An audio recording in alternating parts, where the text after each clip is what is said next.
Okay students and viewers, 1 सितंबर 1939 को second world war यानी द्वितीय विश्व युद्ध आरंभ हुआ था।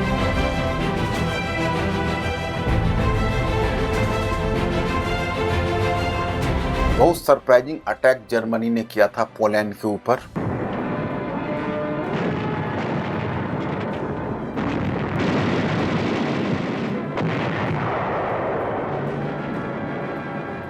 एक सितंबर 1939 को इधर सुबह की पौ फटी और उधर German army entered into Poland, और पहले से ही जर्मनी का सोवियत रूस के साथ समझौता हुआ पड़ा था और दोनों ने मिलकर पोलैंड को डिवाइड कर लिया।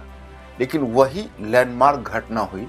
इधर जर्मनी ने पोलैंड में अपनी सेना भेजी 1 सितंबर को, और 3 सितंबर को ब्रिटेन और फ्रांस ने जर्मनी के अगेंस्ट में युद्ध की घोषणा कर दी और सेकेंड वर्ल्ड वॉर शुरू हो गया। जब भी 1 सितंबर आता है, दुनिया फिर एक बार इस डिवास्टेटिंग वॉर को याद करती है, क्योंकि 50 मिलियन से अधिक लोग इसमें मरे और न जाने उतने ही लगभग लोग इंजर्ड हुए।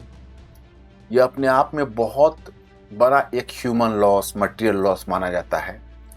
सेकेंड वर्ल्ड वॉर की याद करके रोंगटे खड़े हो जाते हैं। जो जनरेशन ने उसे देखा और भोगा, वह जनरेशन तो अब रहे नहीं, लेकिन उन्होंने जो कहानी कही, जो उनके आने वाले जनरेशन ने सुने, उन्होंने उस कहानी को सुना। लेकिन इसके साथ एक सुखद आश्चर्य भी है। That is a moment of happiness for us. ये वॉर एक बहुत लंबा वॉर खींचा, 1939 से लेकर और 45 तक चला। पूरा वर्ल्ड इसमें इन्वॉल्व था। लेकिन 1945 के बाद फिर इस तरह का कोई वर्ल्ड वॉर नहीं हुआ। अब समझ सकते हैं कि 45 से लेकर आज लगभग 80 ईयर्स उसके पूरे हुए। 80 ईयर्स के बाद वर्ल्ड वॉर जैसी घटना घटित नहीं हुई, जबकि उससे भी ज्यादा संकटपूर्ण अंतर्राष्ट्रीय संबंध का सामना हमें कई बार करना पड़ा। वर्ल्ड वॉर अभी समाप्त ही नहीं हुआ था कि कोल्ड वॉर शुरू हो गया, शीत युद्ध।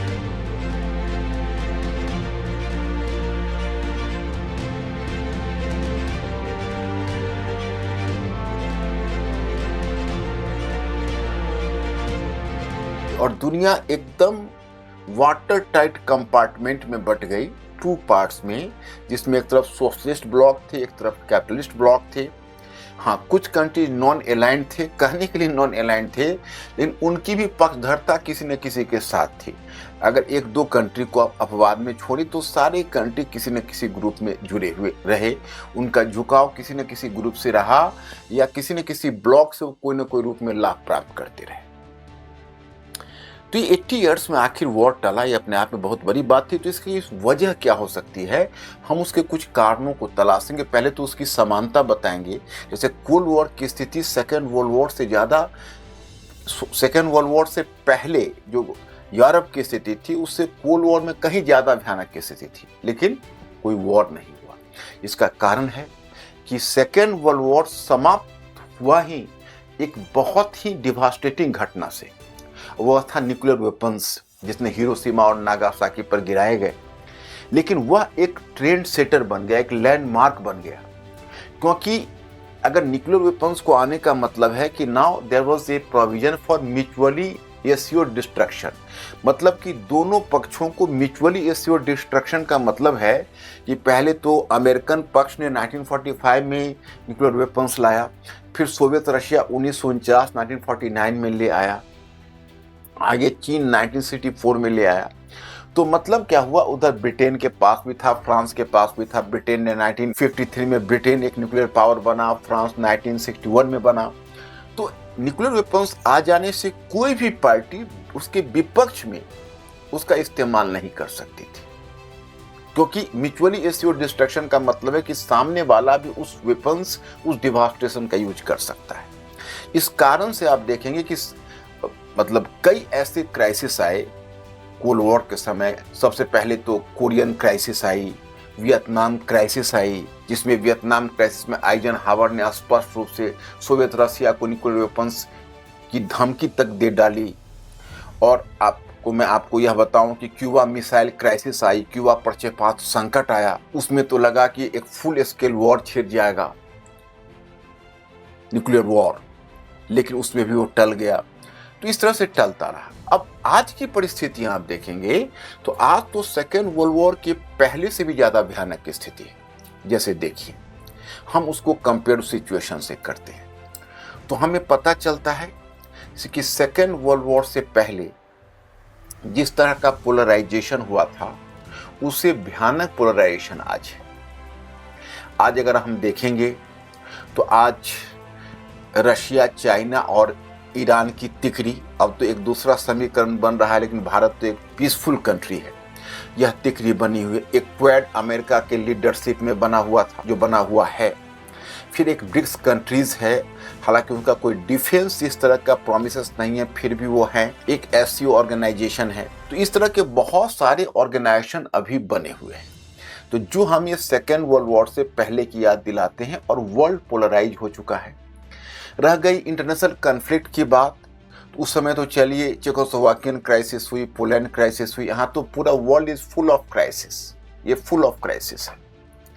जैसे आप देखेंगे यूक्रेन वॉर चल रहा, इजराइल ने गाजा पर अटैक किया हुआ और पूरे अरब क्षेत्र में इसके कारण से आप एक अशांति छाई हुई है। ईरान और इजराइल के बीच का कन्फ्लिक्ट आप याद करिए, और आप साथ ही अजरबैजान और आर्मेनिया के बीच कन्फ्लिक्ट अलग चल रहा। इधर चाइना ने साउथ चाइना सी में टेंशन क्रिएट किया हुआ, और उधर उसने कहीं न कहीं ताइवान स्टेट पर हमला करने की तैयारी कर रहा। इतने सारे क्राइसिस मौजूद है जो सेकेंड वर्ल्ड वॉर से पहले की स्थिति से कहीं ज़्यादा भयानक है। रह गई अंतर्राष्ट्रीय संगठन की विफलता की, तो उस समय league of Nations second world war से पहले, द्वितीय विश्व युद्ध से पहले लीग ऑफ नेशंस जो राष्ट्र संघ था वो विफल हुआ था। आज यूएनओ विफल है, विश्व व्यापार संगठन विफल है। ये सब ऑर्गेनाइजेशंस आज विफल हैं, ये घुटने टेक चुके हैं एक तरह से। फिर आप देखेंगे तो सेकेंड वर्ल्ड वॉर से पहले जो राइटिस्ट नेशनलिज्म आया था, जिसको आप उग्र राष्ट्रवाद कहेंगे, जो आपको वहाँ हिटलर और मुसोलिनी जिसका वहाँ प्रतिपादक और प्रेरक था, फांसीवाद, आज उसी तरह की आइडियोलॉजी पूरे वर्ल्ड में आपको दिखेगी। देखिए राइटिस्ट नेशनलिस्ट की जीत यूरोप के इलेक्शंस में हुई। आप वहाँ अमेरिका में देखिए डोनाल्ड ट्रंप का आगमन हुआ। आप यहाँ रशिया में भी आप देखेंगे तो व्लादिमीर पुतिन का एग्रेसिव रुख है। तो पूरे वर्ल्ड वाइड जिस तरह से राइटिस्ट नेशनलिज्म इमर्ज कर रहा है, चाइना में शी जिनपिंग, तो इसलिए अभी फांसीवाद की ideology is not a completely alien in the world. इसका रूप अलग हो गया, लेकिन इसका एक कॉमन थिंग्स आज वर्ल्ड में मौजूद है, जिसको हम एग्रेसिव नेशनलिज्म कहते हैं, आक्रामक राष्ट्रवाद के अतिरिक्त। अगर हम यह कहें कि जो वर्ल्ड वॉर से ठीक पहले जो इकोनॉमिक कंडीशन वर्ल्ड का था, इकोनॉमिक कंडीशन यह था कि वर्ल्ड इकोनॉमिक डिप्रेशन के बाद एक तरह से प्रोटेक्शनिस्ट पॉलिसी शुरू हो गई थी। विभिन्न देशों के बीच ट्रेड वॉर और टैरिफ वॉर छिड़ा हुआ था।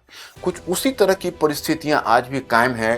जब डोनाल्ड ट्रंप ने मेक अमेरिका ग्रेट अगेन की पॉलिसी के तहत टैरिफ वॉर आरंभ किया, तो आज पूरा वर्ल्ड इस प्रोटेक्शनिस्ट पॉलिसी से ग्रस्त है। सभी एक दूसरे कंट्रीज के लिए अपना दरवाजा बंद कर रहे हैं। तो सारी परिस्थितियां सेकेंड वर्ल्ड वॉर से ज़्यादा भयानक है। तो क्या अब सेकेंड वर्ल्ड वॉर जैसी चीज घटित हो जाएगी? नहीं, होने की संभावना नहीं है। कारण क्या है? बहुत सारे फैक्टर्स हैं। आज पूरे वर्ल्ड में वॉर का नेचर बदल चुका है। एक तो म्यूचुअली एश्योर्ड डिस्ट्रक्शन पहले ही आ चुका है। देखिए न्यूक्लियर वेपन्स है। आज भारत पाकिस्तान के बीच जो ऑपरेशन सिंदूर हुआ, वो भी स्केलेट इसलिए नहीं हुआ कि दोनों न्यूक्लियर पावर है। तो मतलब ये है कि इस तरह से वर्ल्ड में आज जो भी वॉर है, तो वह एक फुल स्केल वॉर नहीं। अब देखिए यूक्रेन में वॉर है, तो नेटो भी इसमें खुलकर नहीं आया और रशिया ने भी एंटी नेटो स्टेप नहीं उठाया, क्योंकि दोनों के पास न्यूक्लियर वेपन्स हैं। तो कहीं ना कहीं न्यूक्लियर वेपन्स एक डेटांट का काम कर रहे हैं। That is the one important thing. और दूसरा जो फैक्टर है, वो दूसरा फैक्टर काम कर रहा है कि आज का वॉरफेयर बिल्कुल बदल चुका है।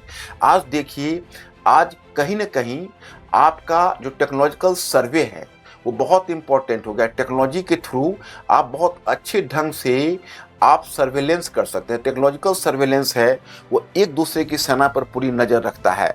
आज हो गया है साइबर वॉर। आज हो गया है ड्रोन वॉर, आज हो गए हैं मुख्य रूप से आप कहें तो टेक्नोलॉजिकल वॉर।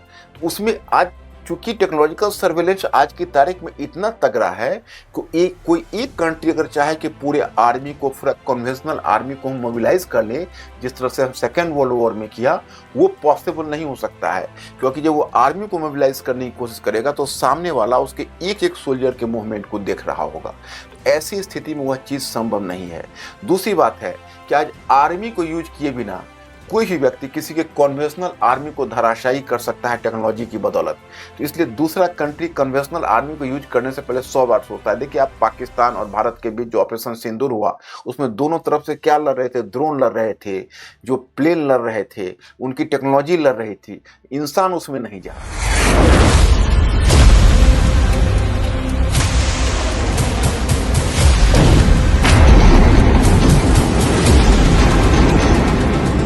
एक बहुत बड़ा वॉरफेयर में एक के टैक्टिक्स में एक बहुत बड़ा चेंज हो चुका है, जो आज की इस वॉर के नेचर को सेकेंड वर्ल्ड वॉर के नेचर से काफी चेंज कर रहा है, काफी बदल चुका है।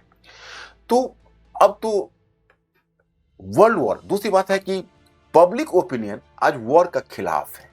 पब्लिक ओपिनियन इसको सपोर्ट नहीं करता है, वॉर के डिवास्टेशन को जान चुका है और जान चुका है कि इकोनॉमिक जो वॉरफेयर है वो इकोनॉमिक वॉरफेयर भी उतना ही भयानक है जितना कोई भी देश अपने मिलिट्री डिवास्टेशन से सफ़र करता है, उतनी ही बुरी स्थिति उसकी इकोनॉमिक क्राइसिस की हो जाती है। तो इससे पब्लिक ओपिनियन बिल्कुल वॉर के खिलाफ है। Last but not the list, आज जो वर्ल्ड है वो इकोनॉमिकली इतना इंटरडिपेंडेंस है, इंटरडिपेंडेंट है, एक दूसरे पर इतना निर्भर है कि आज वर्ल्ड वॉर अफोर्ड नहीं कर सकता। इसलिए मैं स्टूडेंट्स एंड व्यूअर्स, मेरा विश्वास है कि वर्ल्ड वॉर की पुनरावृत्ति नहीं हो सकती, चाहे इसके लिए परिस्थितियां जो भी आ जाए।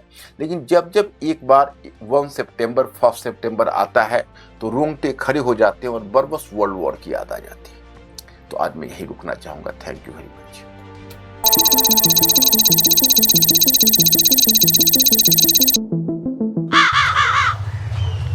अरे प्रशांत, यहाँ क्या कर रहा है लाइब्रेरी के बाहर?